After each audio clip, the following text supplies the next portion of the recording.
আমরা যে আল্লাহ তাআলার কাছে দোয়া করি, হয়তো দেখা গেছে আমরা যে এর জন্য দোয়া করি ওটা বাস্তবে পাই না, কিন্তু একটা দোয়াও বিফলে যায় না। প্রত্যেকটি দোয়া কিন্তু আল্লাহর কাছে কবুল হয়।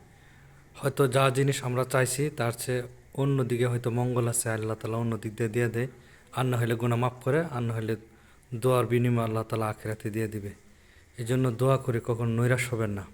দেখা গেছে হয়তো কোনো বালা মুসিবত আছে, বালা মুসিবত দূর করে দেয়। যে নিয়ামত চাইছি এই নিয়ামত না দিয়ে আল্লাহ তাআলা অন্য দিক দিয়ে একটা কিছু দিয়ে দেয়, অথবা আপনার বড় ধরনের বিপদ মাফ করে দেয়। না হয় কাল কিয়ামতের দিন হাসরের মধ্যে আপনি তার বিনিময় পাবেন। কাল কিয়ামতের দিন হাসরের ময়দানে যখন আমলনামা দেখবেন, তখন জিজ্ঞাসা করবেন এই আমলগুলা কি। তখন ফেরেশতারা বলবো আপনি যে দোয়া করছেন দোয়ার বিনিময়। তখন ওই দিন বলবেন যে দুনিয়াতে একটা দোয়া যদি কবুল না হইতো, সবগুলোর বিনিময় যদি আমি আখিরাতে পাইতাম। এই জন্য দোয়া করে আমরা কখনো নৈরাশ না হই, আর দোয়া করে আমরা ক্লান্ত না হই, সবসময় দোয়া করতেই থাকি। কোন সময় দোয়া কবুল হয়ে যায় বলা যায় না।